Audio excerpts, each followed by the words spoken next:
is titled Invisible Empire, A Natural History of Viruses, featuring author Pranay Lal in conversation with Rahul Matthan. This session is about Pranay's latest book with the same name, which talks about the world of viruses. Pranay is an author, biochemist, and an artist who works in public health and environment. He has extensive publications in the area of public health, global trade, ecology, and mysterious fevers. Pranay will be in conversation with Rahul Matthan, who is a lawyer and who's authored numerous books, articles, and thought pieces. Over to you, gentlemen. Welcome. Thank you very much for being here. Thank you, Pranay. I fought to get this session because even though we look really friendly and like we've known each other for years, I haven't seen Pranay in 37 years. We were in school together, and it's really good to see a lot of our schoolmates, classmates here as well. So Pranay's he's a very unusual author in that his books are illustrated like encyclopedias, but read like fiction. And we sort of miss that because at least when I was growing up, we used to have these big encyclopedias, and we used to read encyclopedias and get these sort of images, both with words and with books. And the first time I read Indica, which if you haven't read, I strongly suggest you buy. It lay on my shelf for a while because I was like, who's going to read a book about rocks? And then when I read it, it was a page turner. So when he said he'd written another book, which is the book we're going to discuss, the first thing I asked him was, is it like Indica? Does it have images, or should I buy it on the Kindle? And he said, as many, if not more, images. So come for the images, stay for the stories. And we're just going to go over that process. I want to start really, Pranay, by asking you, you've sort of now with these two books created a genre, which is this illustration plus writing with skills on both sides. You called it, when we spoke, new natural history writing. I mean, it's really nice to see books so well illustrated and actually also written. How did that happen? How did you sort of start? How did you start? It clearly fructified in Indica, and then it's flowed into this. Do you want to just talk a little bit about that process? Thanks, Rahul. I'm happy to be here again. I've been coming to BIC at the invitation of the Science Gallery, and this place looks so familiar to me, and I'm grateful that you've invited me. So thank you, Ravi. Thank you, Rahul. How did Indica come into existence? I think I'm a terrible writer. If you remember school, we had people like Ranjit Hoskote, whose essays were pinned up by Mrs. Bose, and they were the go-to essays to read, right? I was terrible. I still am a terrible writer. I think I have stories which I want to tell, and just read as I can. Somebody who reads science, and I only read papers or even those stories need to be told simply, and there are connections from different simply to people. I would go on scientific expeditions to whoever was willing to take me, and I would actually do the shovel work, dig in the ground and look for fossils, what they were looking for, whatever. And I would enjoy the campsite conversations that they would have, and some of them were so obtuse and esoteric that, I would have to reach out to one of the PhD or undergrad student and say, hey, what does this term mean? Or, those kind of things, because I'm not a trained geologist, I'm not a trained paleontologist, I'm not trained in anything. I'm a biochemist. I understand reactions. So I started collecting those stories. I'm a bit like a ferret. I'm a bit like a magpie. I love to collect anecdotes from all over. Not just the places where these excavations are happening, but also about people and their process. And that's what I tried to do in Indica. And I tried convincing a lot of very senior paleontologists and geologists to write. And I offered to shadow write it for them, or ghost write it for them. And they weren't too keen. They said, oh, who'd be interested in a fossil discovery that I made, or any such thing? And I said, I'm interested. And I think there are people like me who would be interested. And thank God there are people like me and people like you who are interested in hearing these stories. So it took me 22 years of accumulation of these stories. And I have so many more to put because I think doing indica alone is not, there's no one indica, right? I mean, there's so many regions. I want to do, my next book is going to be on Malabar. And it's not fossil rich. The Malabar region is not fossil rich. So it's not going to be as attractive as indica because indica is, spiced up and spruced up with a lot of fossils and, dinosaur stories and things like that. Malabar is not going to be, or Malabarica is not going to be as exciting. In the sense of if you're looking for that story, but there are exciting stories which are going to be beyond what the Malabar has to offer. I mean, why is it so diverse and so interesting? So my aim is to write natural history of at least 8 or 9 regions of India from the geological and the paleontological perspective of how they exist, how they came to be. I don't know if I'm making sense. I think making a lot of sense. I want to jump to, if it took 22 years to write Indica, it took you 9 months to write Invisible Empire. That's right. I can see the logic. We're in the middle of a pandemic, and so we write about viruses. But people like Matt Ridley have written almost dystopian stories about viruses. This is, no other way to put it, this is a love letter to viruses. This is how we should love viruses. Yeah. A bit brave, given the circumstances. Why did you, and what's the origin story of Invisible Empire? Because it does have a Bangalore and perhaps even a BIC connection. So that's right. I want to plug that for Ravi if he's still here. Yes, I think, Ravi, we had a conversation once about this with Pavan Srinath, and I don't see him here, but I believe he's going to be in and around. I'm hoping to bump into him. So I think it was in April that I did a talk for the Jaipur Literary Festival. They wanted me to talk about the COVID problem. And, by that time, starting in December of 2019, when the first news was coming out from Wuhan, we made a lot of mistakes. I mean, anybody who was trying to, make an assumption or, a prediction of any kind about the pathway that the virus is going to take, we were absolutely wrong about everything. And not wanting to gorge any more of the humble pie, I thought that, when I speak at JLF, I'm not going to talk about COVID or any of that. Instead, I thought that the real story is that, what would happen if all the viruses were taken away, from our ecosystems, our bodies, or wherever. And, all life would perish. I mean, it's not just that they are the single largest driver of evolution. I mean, that they are. Because of the amount of mutations that they do, right? So, we've seen that since the first crossover that happened in December of 2019, we've seen multiple variants of concern. I mean, there have been, 6 variants of concerns, and there have been umpteen number of variants that potentially infect us, but they're too mild or may not even, cause full-blown infection. So, the virus itself has the propensity to create a variety of its own kind, just in order to survive, right? But there is a positive story, not to the COVID story yet, but viruses in general. I think that's the story I wanted to tell, that I think there is a story which is important that we need to understand in terms of our own evolution, the evolution of the ecosystems that we see around us. And to me, the most important story is that if all viruses in the oceans and rivers and seas and ponds and lakes were to go on strike for a few hours or maybe say a week at best, all of us would perish, because all the free oxygen that is produced is orchestrated by infections caused by viruses on certain kind of marine bacteria or water-dwelling bacteria.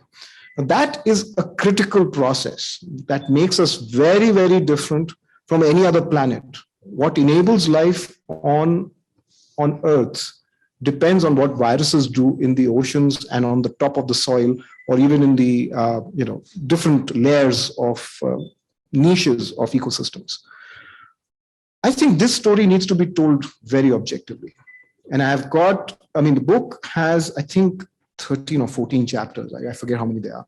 But, there are 10 stories that are absolutely essential, which we take for granted. The beauty of flowers, the tanginess in your wine, a good taste in your cheese, all of it has, a there's a virus behind each of those things. I mean, I'm just saying things about beauty. If you're just looking at the idea of beauty, things in nature that we think we take for granted.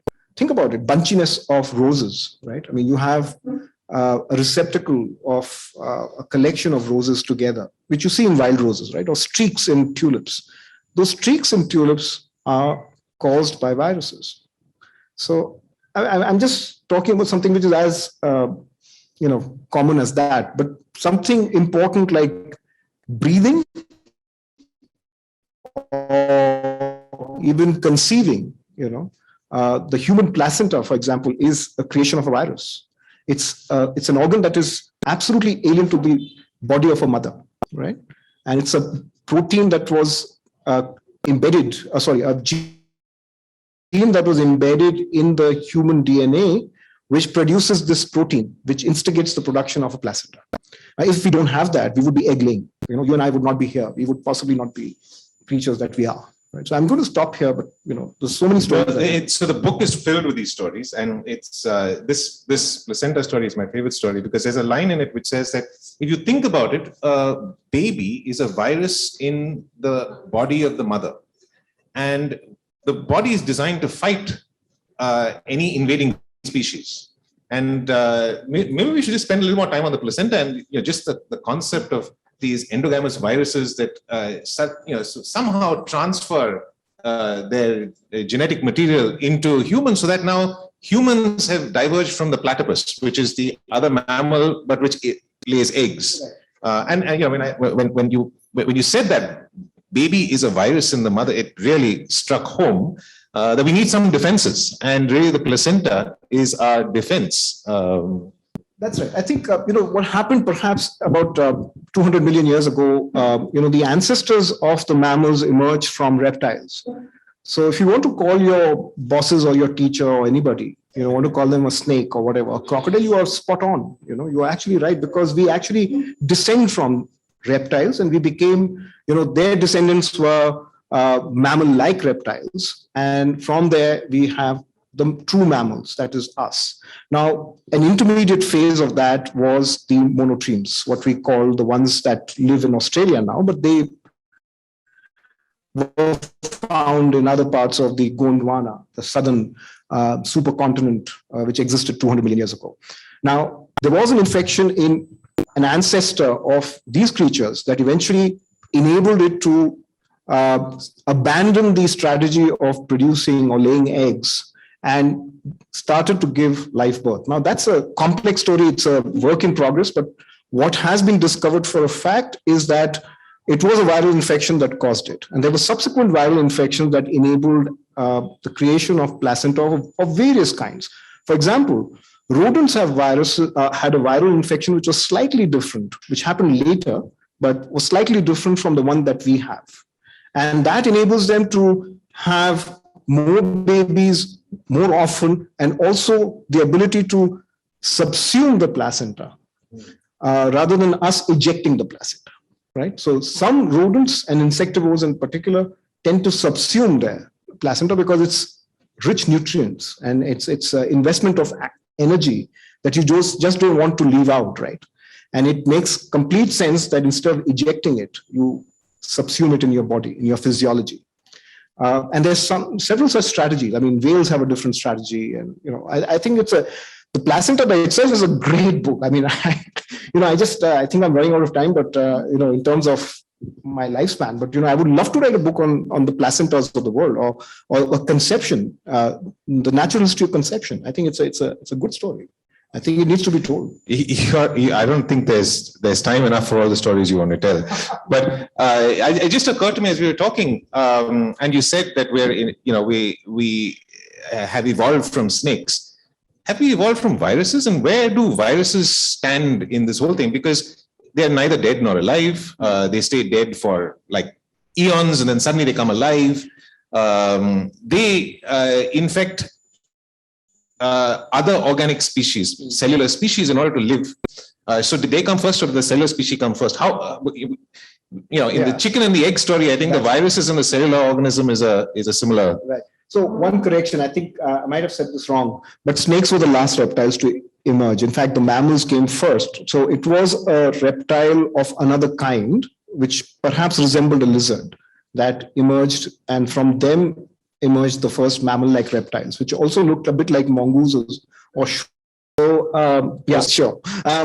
So there's a bit, there's a huge discussion of what came first. And in evolution, I think it can neither be chicken or egg, it's both, because the evolutionary pressures are such that they would cause changes in the way you reproduce and the way you live, right? It's got to be both. In case of viruses, of course, there was a huge resistance among taxonomists to say that, we are not going to, way in which they finally decided to slot them and call them the way they, it's very simple. I mean, you call them DNA viruses and RNA viruses, and then you call, then you label them single-stranded DNA, double-stranded DNA. It's that kind of slotting. But the fact that they don't live, I mean, they don't exhibit any signs of life, should they be called infective particles or prophages or things like that? So there were lots of these terminologies that came into existence. But during the time of COVID, something very interesting happened. The specialized agency that looks at classification and taxonomy of viruses decided to, not say that they are alive or dead, but they added 5 more layers or tiers to the Linnaean classification system.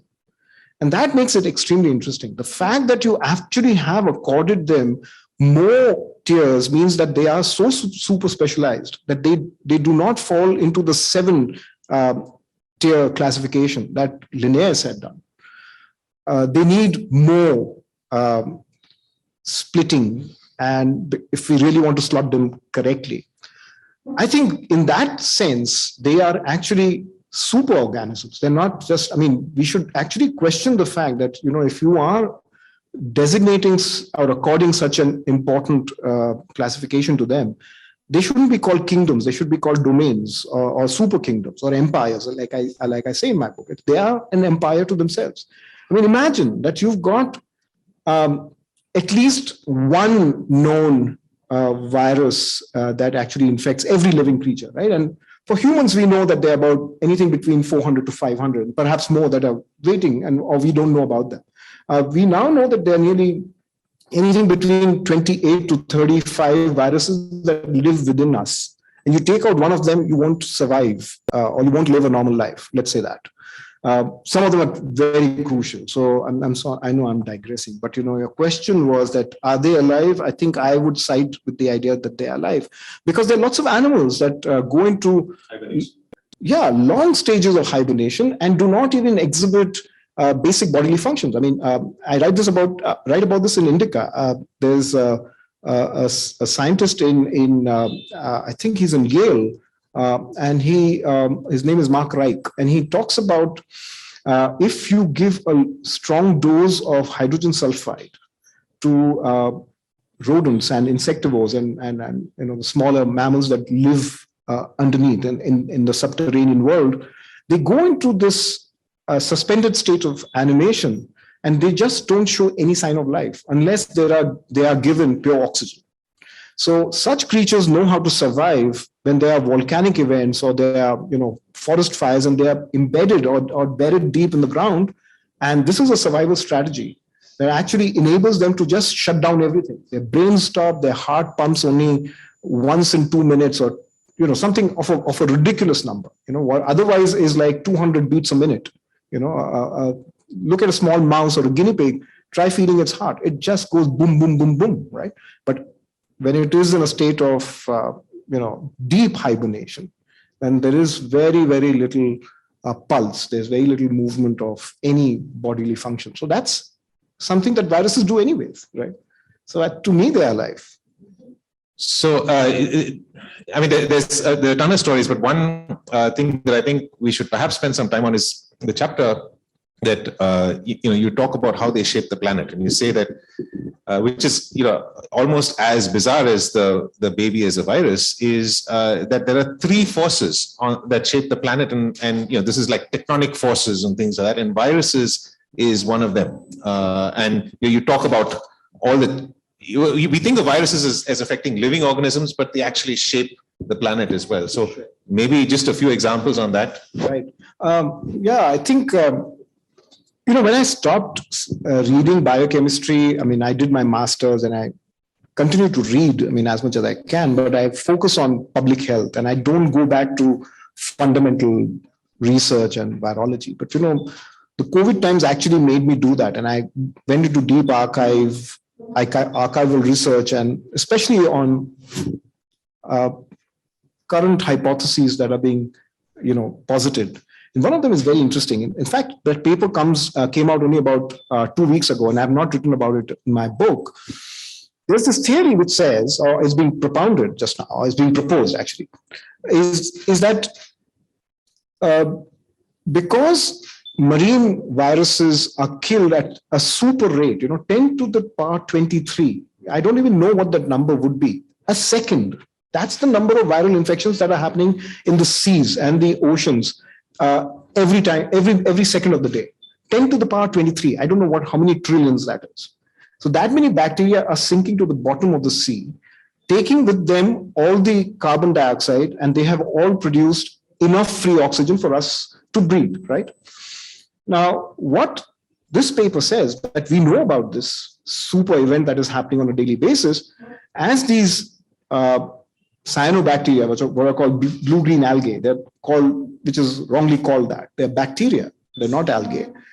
They sink into the bottom of the ocean, and when they deposit in the depths of trenches, they produce so much acid, they actually weaken the weaker rock. So they actually make it possible for the rock to become more labile and actually create conditions for the movement of plates under the oceans to start, moving faster than they would have had there been no bacterial action, or the death of the bacteria caused by the viruses. But that's a very interesting theory. They've actually started to look at whether this organic acid that actually fits into the weakest part of the crust is actually contributing to further weakening. Now that is an incredible story, because for first 3 billion years, there was no life but bacteria, right? And they produced all the oxygen and everything. And that was the time when Earth was most restless, right? And so with the action of bacteria and this young Earth with a very, very, a core that was, full of energy and, bubbling and, and volcanic activity and asteroids and everything pummeling the Earth from within and from outside, it must have created such an incredible event of movement of the land masses. Now, let me just put this right there. I know there are 5 minutes left. It's not the land masses that move. It's the seas that separate. Imagine, the Red Sea splitting in the 10 Commandments. It's like that. But instead of just the sea splitting, it's the land below the sea where the land's thickness is the weakest. And that's where the land separates. And it pushes land masses, the surface on which we are just now. And it makes that movement. So if India moved, it broke away from Africa and Madagascar, it wasn't that the land masses decided to move on their own like ships. No, it was the seas that was separating at the weakest point, the weakest juncture in the depths of the seas. That I think is fascinating. And if that has been orchestrated by bacteria and the incredible viral forces, and of course, there's so many other things. I mean, oxygen. We would not have oxides. I mean, even today, you go to speak to any space technologist or a mineralogist who works in space. They've collected rock samples from all across the world, all across many planets, right? You don't find oxides. So oxides are critical, right? If you don't have oxygen, you don't have oxides. You have free metal, and that kind of would reduce the diversity of minerals that we have, right? So all those things are, features or benefits that were offered by the microbial world, not because the Earth by itself was churning out, magma, and the magma was flowing out as lava, and we came up with new minerals. That was only part of the story. I think the whole story is that there's production of oxygen alongside sulfur and silica and so many other things. And I think we're being told to wind up. No, we're going to take an executive decision. There's an AMA for half an hour after this. We're going to impinge slightly into the AMA, if you don't mind. For all those who came just for the AMA, I will also ask questions, but then I'll remember to leave space for you. Yeah, if there are questions, I want to ask you about two more stories, including my favorite story, which is I'm going to leave for the end. But if you can start thinking of questions and then just raise your hand, I think you need to come up here for the questions. So as and when you're ready, I think the BIC protocol is sort of queue up and then we'll go one by one, but two more stories. The first is on, we're in the middle of this whole COVID thing. So vaccination and the history of vaccination. And I found it fascinating that in the East, we already had some form of vaccination we call variolation well before modern, before Jenner and people like that. Do you want to talk a little bit about that? Because that itself is a strange story that people would think to do something like that is sort of counterintuitive to what I would have done if I was sitting next to someone sick with smallpox. Yeah, and I think that's a great story. And I think it's a story that we haven't taught in schools. And I think, there's so much that we need to revisit in terms of not in the way that it's being promoted just now or being pushed just now, but they're good stories, which, people like David Arnold and others have written about. So the story that Rahul's talking about is, we had a class of people, mendicants and,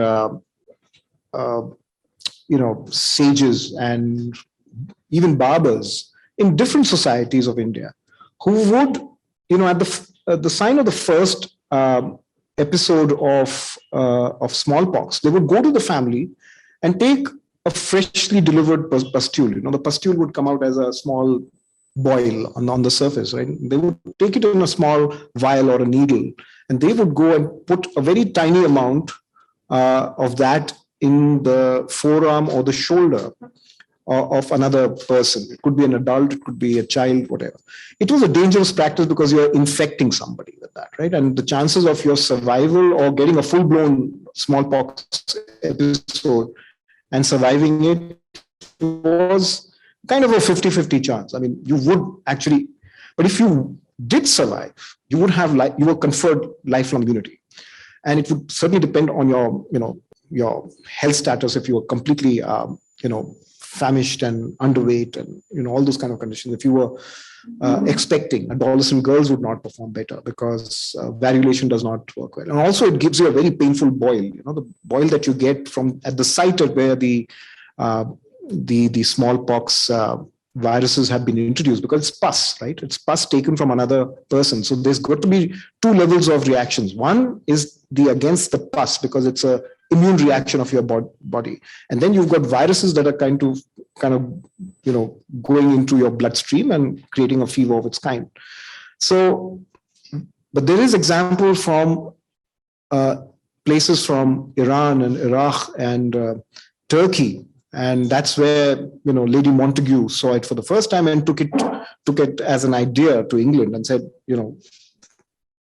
we could use a small needle to aspirate a little bit of pus from a boil of somebody who's infected and give it to everybody.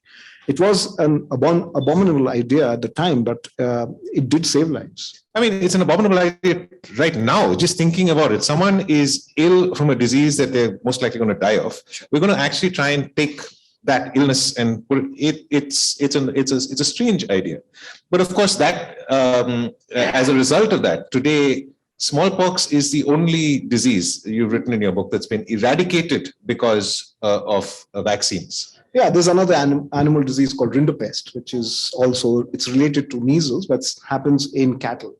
The only human disease that's been eliminated. That's right. But, there's another story which I want to tell you. I don't think I mentioned it in my book, but, as an afterthought, I think I should have mentioned it. So I think it was 1924, was it 1927? I don't know my Nobel Prize history very well. It embarrasses me that I should have known this, but there was a famous psychiatrist in Austria, and his name was Julius Wagner Wareg. And he came up with this idea that, let me tell you about his setting. So he used to deal with patients who suffered from something called paralytic dementia, right? Now, what was paralytic dementia? It was basically people of different age who would develop paralysis, but also complete loss of memory. And they would have, they would have epileptic fit-like conditions, and nobody knew what caused it. I mean, in the sense that, why did that condition exist? But the truth of the matter was that physiologists and physicians of the time knew what it was. It was syphilis. So there were two big things that came out of America when Columbus went and came back in Pinta and Santa Maria. They got back tobacco, which is a current bane, and I know you would feel bad about that. But the second disease that came from there was syphilis. That was the wrath of the Incas and the Aztecs to the old world. But syphilis, what happened was not such a big problem there because there was not so much out promiscuity in the Amerindian territory, but in Europe, every port had its own ghetto and its own red light district, if I may use that word. And there was a major epidemic of syphilis across Europe. So,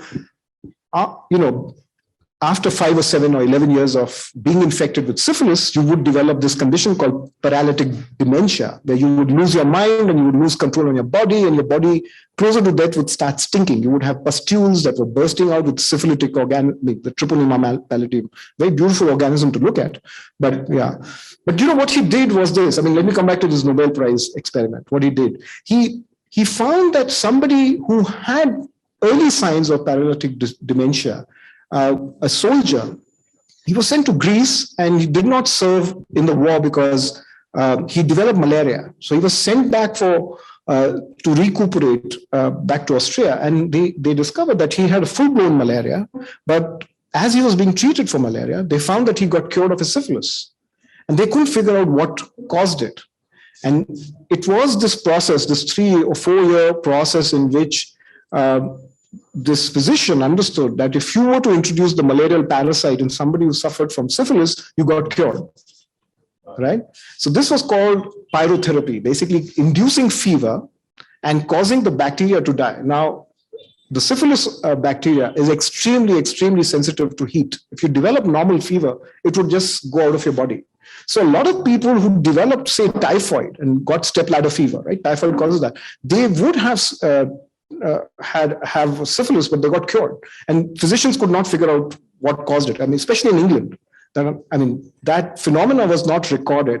But it was this physician in Austria who said that there is some mystery to this, and I need to understand that. And then he started to inoculate all his patients in the psychiatric ward who had syphilis. They found that they had not only recovered, but also got back part of the memory, because it was at a stage where they thought that he had lost, or those inmates had lost all their memory, because the dementia was so deeply ingrained in there, and for such a long duration.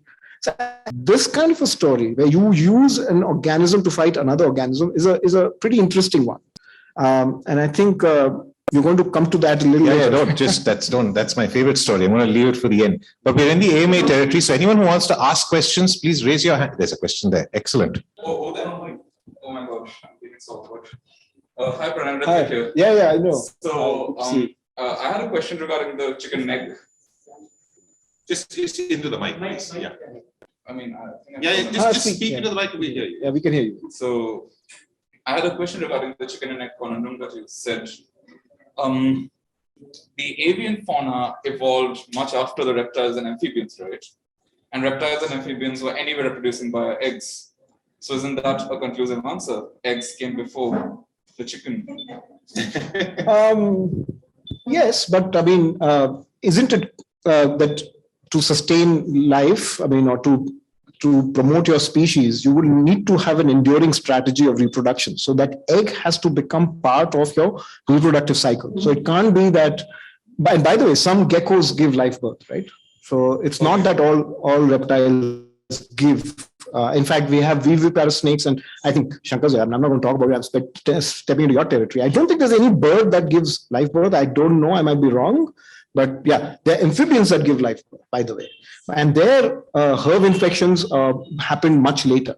So that family, especially the ones that are in South America and Seychelles, the two big hotspots, other than India. I don't know if there are any frogs, amphibians in India that give live birth. I don't know. I've not done much research. But I'm certain that there are frog species and amphibians that give live birth in South America and in the Seychelles Islands. I mean, that region, the Indian Ocean Islands. My point being here that the viral infection happens at different times to different species, and therefore they evolve new strategies as they. It's not. Again, when I say they evolve, it doesn't mean that it's directed. It's a completely blind event. It's a chance event, right? But it's again the chicken and egg is not that you one day on a flat piece of land there was an egg and one creature emerges from that. It's never that, right? So it is a reproductive strategy that starts very slowly. So, okay.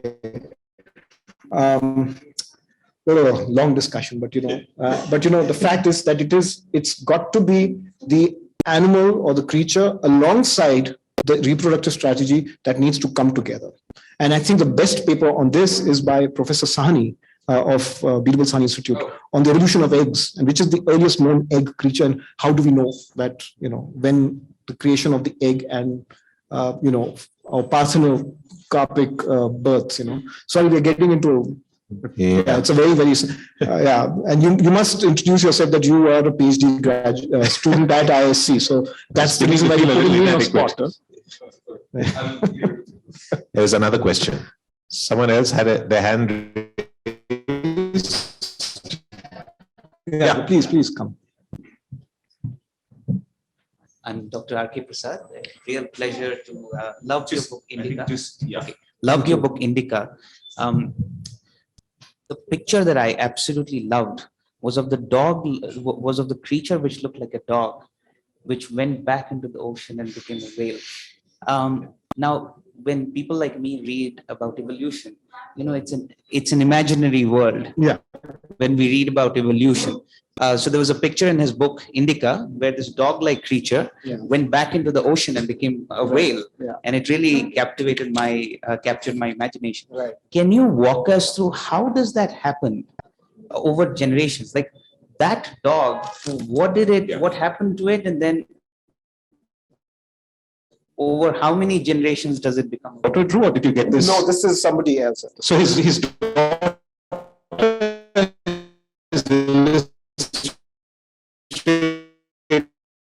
a lot of indica and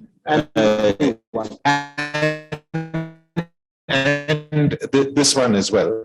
It's just a mother of necessity, whatever.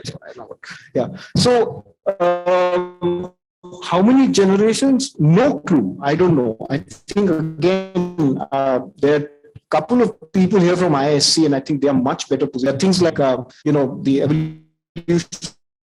evolutionary force, and again the word force has too many connotations. I don't know. For example, something like antibiotic resistance, right? And how do you get?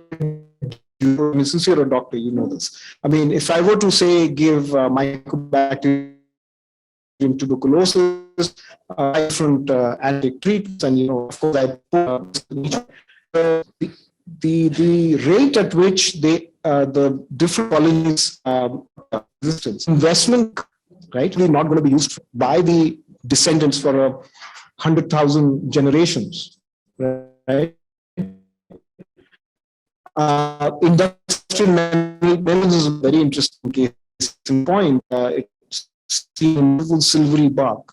So the moths that used to live on the bark had a silvery white, wing and a body. But as industrial pollution increased, and the larch and other trees, lime in particular, ash and aspen, also became grayer and browner or whatever. The moth had to evolve strategies to come up with a more melanized version of themselves. Now, how did that happen? I'm not sure. I have not pursued this. I don't know. Maybe I should read a little more on that. I haven't. Sorry. I spoke too much. I don't know. Please, the next question. I want to just say that I want to reserve 5 minutes for the last story, and it's worth it. So, This is too much pressure. I love this story. Hello, sir. Hi. So, You need to come here. I think they're recording. So. Yeah. As long as Okay. in the mic. Oh, you're on the mic. Okay, great. Yeah. My question is related to latest research which is coming out, right? Relating viruses with psychiatric illnesses. So, Viruses with psychiatric illness or people with viral infections with psychiatric problems? no, viruses as a cause of few of the psychiatric illnesses. Yes, that's right. Okay. So, like, how much merit do you think is in this theory? Because I think treatment of psychiatric illnesses, right? I think for the last 40 or 50 years is something which I believe has not, how do I say, not grown, right? Where the treatment, right? It is just therapy and treating some biochemical imbalances in the body. Sure. So, like in your experience, right? Like, can this be a valid theory? Like not only viruses, right? There are also other microbes or microbial or bacteria which can cause, right? Because they say schizophrenia, the instances of schizophrenia, right? They started increasing when people started domesticating cats, especially in Europe and so on, right? So there is like, how would I put it? Anecdotal evidence, right? But not probably scientific evidence. So just wanted to have your thoughts on this matter. Do you want to do the Toxo Plasma Gondii Yeah, piece that's into very this? It good, may yeah. fit well. Yeah, so there's a chapter in the book which is really. It's on zombies. So actually, that's a chapter that you should read. I don't think you have. So there are organisms in viruses that actually cause you to behave very differently, and it can be a very gradual process. A very, very gradual process, and you might develop dementia, schizophrenia, dementia of various kinds. We know that people who recover from certain forms of encephalitis tend to lose different types of memories, and whether it's caused by, there can be different pathways in which it impacts memory. So I think it's a major area of exploration. I have no definitive answer on this, but I think there is a possibility that the virus, in terms of its manifestation in the the cerebrospinal fluid and the meninges, and therefore invading the brain and altering the brain's patterns and the wiring, is something which is a major area of work. And I think my footnotes in the book are more interesting than the zombie chapter. I'm sorry, I'm being a little, but that has a lot of references of which viruses cause what. Yeah. Thank you. But the zombie chapter is a keeper. It keeps you up at night as well. I didn't want to talk about it because people wouldn't read the book otherwise. It's really, yeah. Pranay Lal.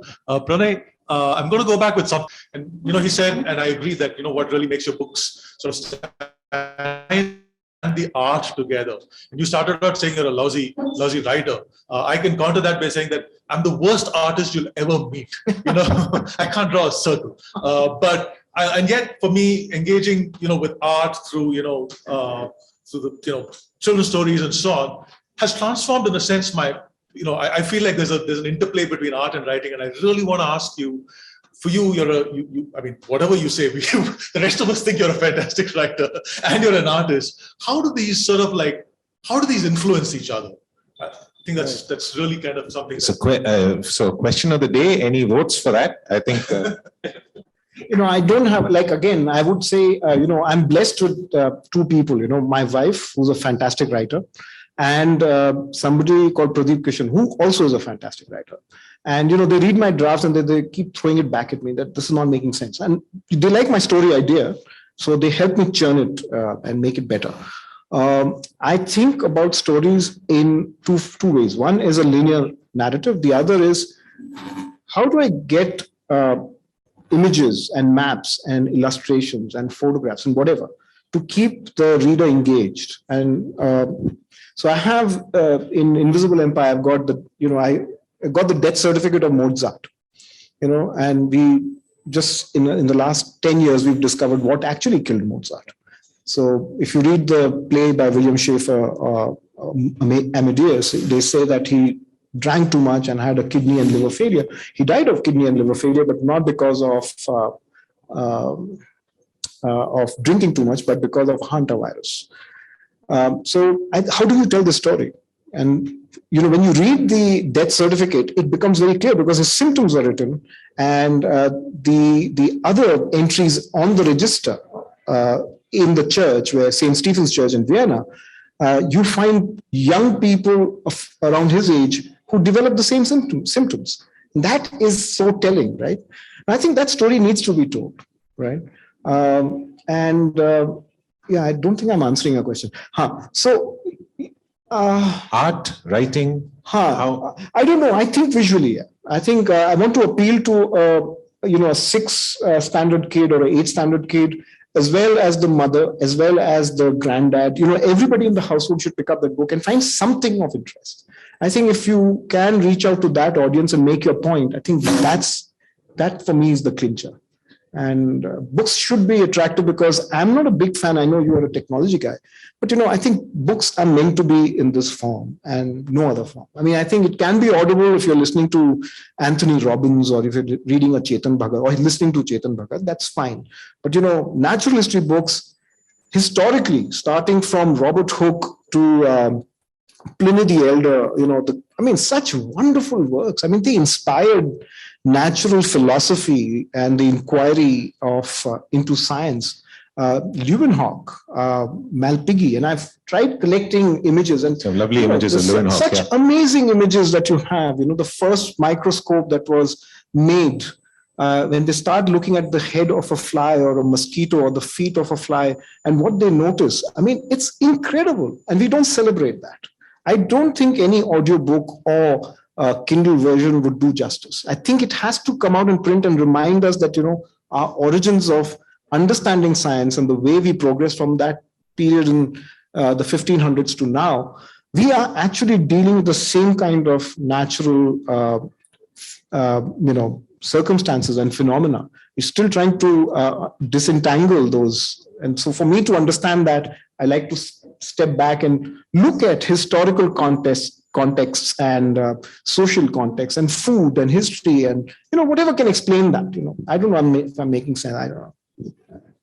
We're sort of almost completely out of time, but you're going to take us out with this last anecdote. It's the final chapter of the book. It's called My Enemy's Enemy. And for all of you who run to the end of the book to see how it ends, don't, because you won't understand it until you've read the entire book. And so, I think Pranay's put the whole book together, actually like a sort of a novel, which if you don't sort of pick up all the pieces before, this last chapter is not going to be as interesting. And having now sort of set you up to fail, this is just a really interesting, I thought. In fact, I liked it so much that I even wrote an article about it a couple of weeks ago.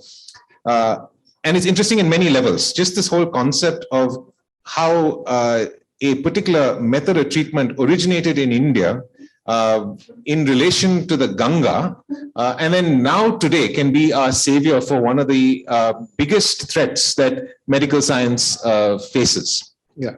So no pressure. Yeah. And after Pranay is over, we're done. So right. So the threat that Rahul's talking about is antimicrobial resistance, right? So it's a huge problem.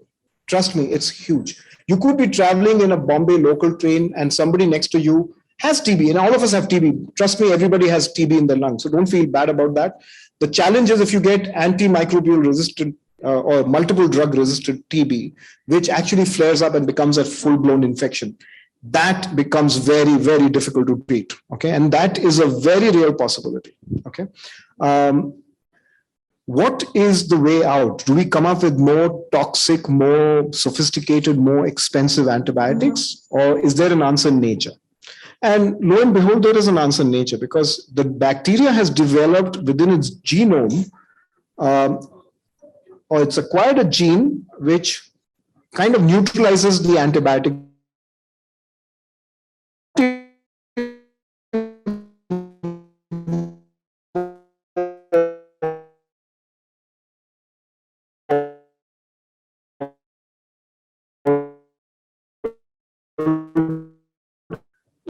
pushes its RNA or DNA inside it, and lo and behold, bacteria, and then it starts multiplying within the maybe a couple of days, that the single bacterial cell will produce 50 or 100 or thousands of these mini viruses or virions, and then they go all around the colonies and start killing them. So it's like a was it called Minesweeper? That thing that you would blow up, right? Yeah. It's like a minesweeper. So inside your body, it's like a minesweeper. It goes there and just starts decimating the entire colony of that bacteria, right? I mean, I'm just using bacteria as an example here. You could do it for other viruses also, by the way. You gave that concoction to certain patients, they would survive. They tried this in chicken. There's something called a fowl typhoid, and they survived.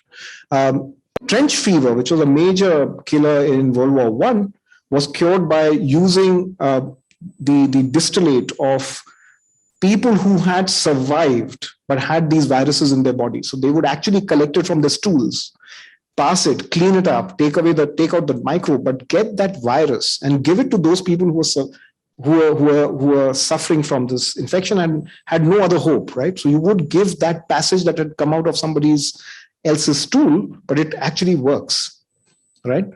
And the same story is with microbiomes. I think one of the major, I thought you'd also ask me about microbiomes, but yeah, I think we need to understand our makeup. There are 1.3 trillion microbes in our body compared to 1 trillion cells that we have of our own. Okay, so there are 30% more bacteria in our body, right? And they control us. I mean, in some sense, they do, right? We have to respect these co-residents that we have. If they don't exist, we are in trouble. And in fact, a lot of our problems just now, irritable bowel syndrome, Crohn's syndrome, a lot of those are because we don't eat well, and it manifests over a long period of time, and we get these problems, and then we are put onto steroids and many things, laxatives, and that's not the answer. The answer is to restore back your microbiome. And your microbiome is not just your bacteria, but also the virus that goes along with it. So those are the things that need to be seen on the whole. And I know, Rahul, I'm not answering your question. I'm just diverged. I've just gone all over the place. But my point here is that, the answer to the future of medicine is going to be trying to understand yourself better. And I think it can't be a broad stroke to one size fits all kind of a solution, because I think there are some intractable problems that we've created from the technologies that we've been using, especially antibiotics and many other things actually, that now need to be used very carefully. And we now need to start looking at how we want to use and leverage nature to fight a way to fight the pathogens that are there in our body. So I think, I don't know if that makes sense. Doesn't matter. You'll have to read the book and find out. Pranay, thanks so much for being here. Thanks for this conversation. Go out and buy the book if you haven't. Believe me, it's worth it. We've just touched 30%, I think, of the stories. There are another 70% that are as much fun. Pranay, thanks so much.